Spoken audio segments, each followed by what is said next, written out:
Saudara, kita sambung lagi berkaitan dengan pembubaran GP Mania yang diprakarsai oleh Bung Noel Emmanuel Ebenezer yang hadir sebagai narasumber, dan juga Burhanuddin Muhtadi hadir juga untuk mengomentari, Direktur Eksekutif Indikator Politik Indonesia. Mas Burhan, apa yang disampaikan Bang Noel ini sebagai sebuah alasan, menurut Anda ada benarnya atau sedemikian rupa? Saya sih melihatnya begini, dalam kontestasi politik kita di dunia, bahkan tampil di media sosial kan juga bagian dari upaya untuk terus berada di radar masyarakat begitu dalam survei dan lain-lain. Kemudian tidak mudah menjadi pemimpin sebuah daerah di Indonesia. Ya betul 2 tahun, tapi daerahnya daerah mana dan lain-lain sedemikian rupa juga bukan kemudian bisa dipukul rata, semua harus ada sesuatu. Mas Burhan. Ya, pertama sebagian dari kritik Bung Noel itu ada justifikasinya. Menurut saya penting juga buat Mas Ganjar sebagai calon pemimpin nasional untuk melakukan Sebagai masukan. ya, sebagai masukan. Kritik yang baik itu kan bisa menjadi vitamin yang menyehatkan. Misalnya soal pencitraan yang terlalu berlebihan di media sosial dan kurang menampilkan kinerja atau gagasan berkaitan dengan Indonesia masa depan. Itu satu kritik yang valid ya. Dan saya kira bukan hanya kepada Ganjar, kepada semua calon pemimpin nasional Ya. itu harus membuka proposal kebijakan macam apa yang ditawarkan untuk Indonesia yang makin kompleks di tengah tantangan global. Dan itu nggak mesti menunggu restu dari sebuah partai politik, itu bisa disampaikan sedemikian rupa, Mas Burhan? Ya bisa kan, bisa dikemas dalam banyak hal, dalam bentuk buku misalnya, dalam bentuk seminar dan seterusnya. Tapi saya, Bung Bayu ya, itu masih pengen mengorek, mengapa GP Mania dibubarkan? Padahal kalau kita lihat kan deklarasi resminya bulan November 2022 di Tawangmangu, tempat kelahiran Bung Ganjar Pranowo, oleh Bung Noel sekaligus gitu ya, langsung Bung Noel yang mendeklarasikan dan kemudian diikuti oleh deklarasi di beberapa tempat. Kan usianya baru kurang lebih 3 bulan. Ya. Enggak, Burhan, enggak An. Itu udah lama kita, dari tahun 2021-an. Oh. Cuma resminya kan 2022 bukan? Enggak, itu di Jawa Timur kita. Deklarasi pertama di Jawa Timur. Soalnya di media disebutkan deklarasi pertama di tempat di situ. kelahiran. Enggak. Itu waktu itu kita menyambut ulang tahun Mas Ganjar 28 Oktober. Oh, jadi jauh lebih dari itu. Oke. Iya. Nah, sekarang pertanyaannya nih, kalau jauh ya, pertanyaannya nih. Ada 2 yang perlu dijawab. Apakah pembubaran ini karena Ganjar Pranowo ataukah karena perubahan preferensi Emmanuel Ebenezer? Nah, ini penting untuk ditanya.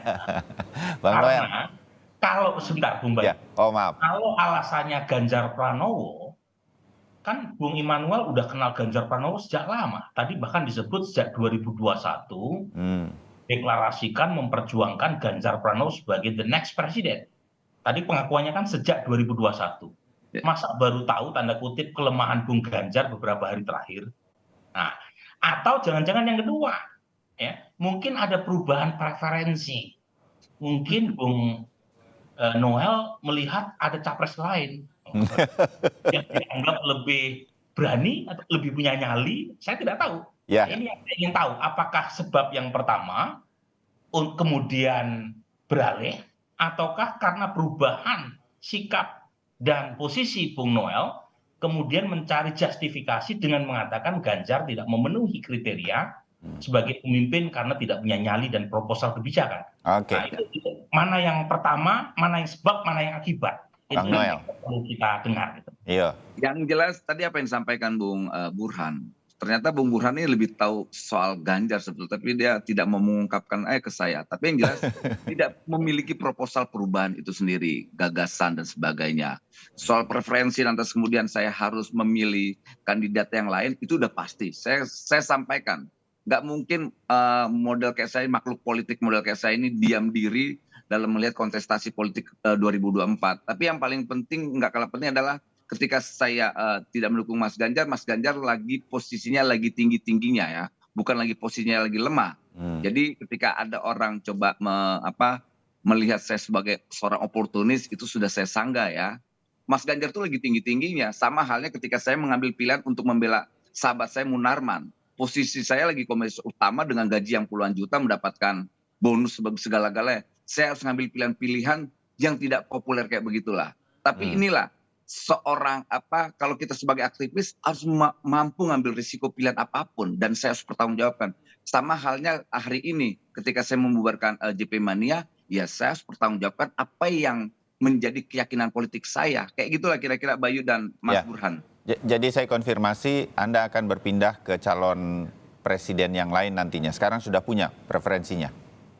Ya kalau ditanya, kita kan rumuskan kembali ya mana yang layak untuk kita dukung. Yang jelas kalau ke depan ini pasti kita coba coba rumuskan lah mana yang pantas untuk mimpin Indonesia ini. Yang pokoknya standar harus punya keberanian lah.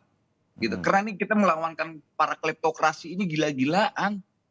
Kita ngadepin mafia judi online, mafia narkoba, mafia pupuk, mafia tanah, apalagi tadi juga Pak Jokowi sampaikan illegal mining gitu loh, mafia pertambangan. Jadi berani nggak ngelawan ini? Bang Noel, ini betul-betul Anda, saya menyebutnya Anda kecewa terhadap Pak Ganjarnya, bukan gara-gara yang seperti saya baca di beberapa artikel di media begitu. Ini karena Anda sering mojok-mojokin PDI Perjuangan dan lain-lain, bukan itu?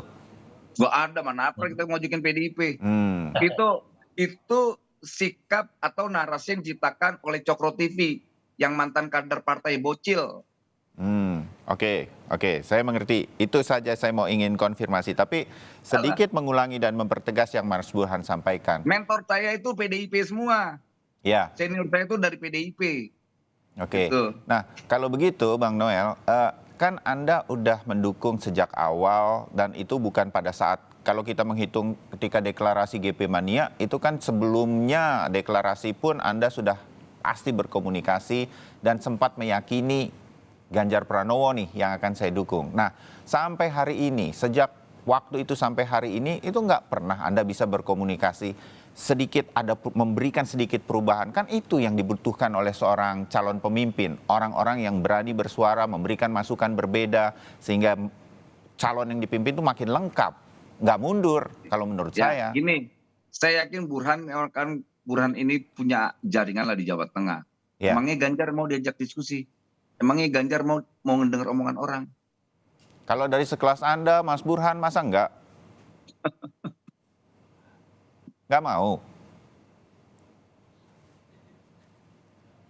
Halo, Bang Noel atau Mas Burhan? Itu yang pernah disampaikan siapa ya waktu itu ya? Kemelinti, si Trimet ya. Ya itu karakternya Ganjar. Tapi itu kan kritik ya, kita kritik karakter Ganjar yang sok ngajarin, angku, sombong.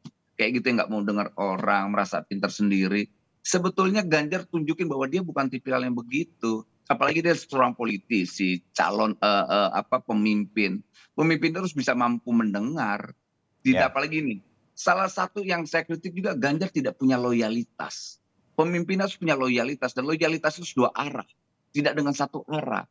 Jangan juga kita berharap kita loyal ke dia tidak punya loyalitas ke kita. Sama hal ini pernah terjadi ketika Eko Kun tadi menghina, itu Ganjaris ya, Ketua Umum Ganjar dulu menghina istri seorang ulama NU. Yang akhirnya membuat kawan-kawan Nahdliyin marah dan kecewa. Pernyataan Ganjar apa? Saya nggak kenal tuh dengan Eko Kun tadi. Padahal banyak setiap acara foto Ganjar dengan Eko Kun tadi. Kalau saya bilang Ganjar ternyata pembohong, kan kasihan. Itu merusak citranya Ganjar sebagai pemimpin, gitu loh. Kayak begini-gini lah. Yang maksud saya gini, ini era industri digital, era digitalisasi ini jangan berbohong. Karena jejak digital itu nggak bisa dibohongin.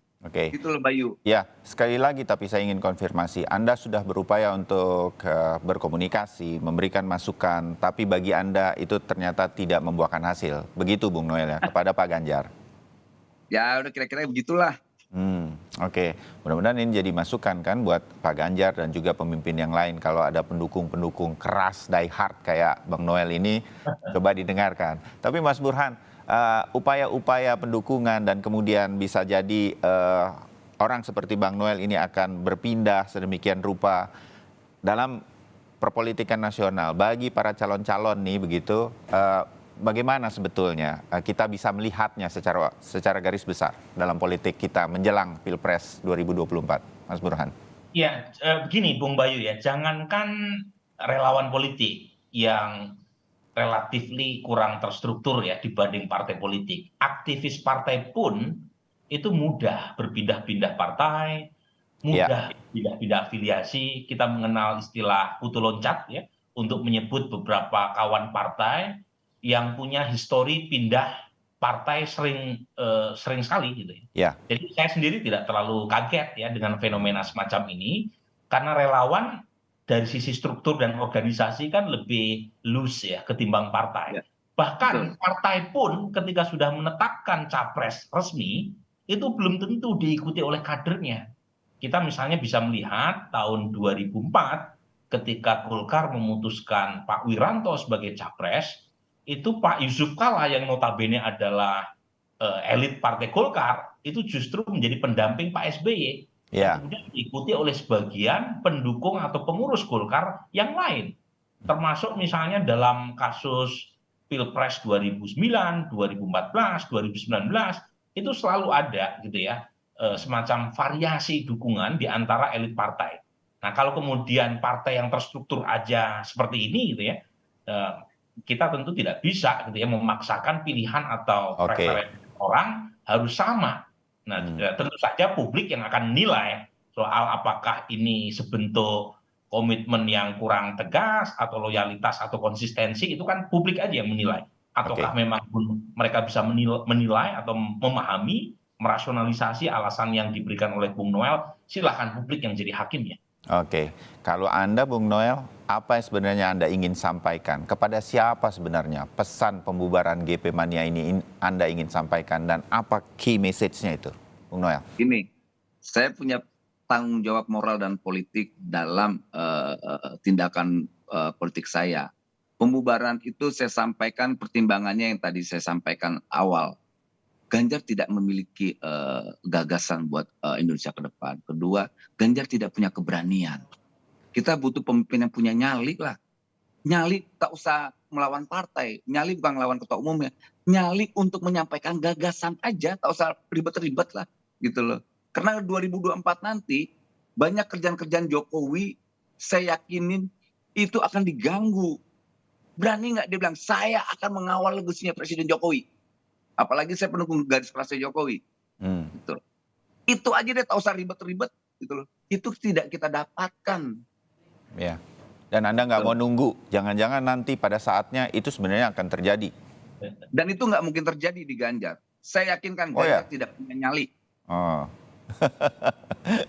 Oke, baik. Kita dapatlah pesannya dari Bung Noel yang hari ini akan membubarkan GP Mania dengan alasan-alasannya. Dan kita tunggu kiprahnya yang lain yang pasti akan eksentrik lagi. Setuju ya Bang Burhan? Mudah-mudahan nanti kita akan tunggu dan kemudian kita akan diskusi lagi di kesempatan Tapi yang satu lain. Bung Bayu yang saya monggo. harus kasih respect pada Bung Noel. Oke. Beliau ini kan pendukung die-hardnya Pak Jokowi ya, tetapi ketika ada sebagian elit pendukung Pak Jokowi yang meneriakkan 3 periode atau penundaan pemilu, Bung Noel ini berdiri paling depan menolak. Ya. Karena kalau misalnya die-hard atau pendukung yang oportunis yang ingin mencari kenikmatan ya dari perpanjangan masa jabatan Pak Jokowi, saya kira akan banyak yang mendukungnya. Ternyata Bung Noel tetap tegak lurus dengan konstitusi, itu saya harus salut ya. Oke, tetap eksentrik ya. Jadi Tetap eksentrik. Jadi Emmanuel Ebenezer sebagai presiden 2024? Presiden relawan. Presiden relawan, siapapun nanti yang ada di sana. Saya terima kasih untuk diskusi kita pagi ini dan makin kaya wawasan kita berkaitan dengan cara berpikir relawan seperti Bung Noel. Terima kasih Bung Noel. Siap. Mas Burhan, terima kasih Mas banyak. Bayu. Om Burhan, thank you bro. Selamat pagi, salam sehat. Siap.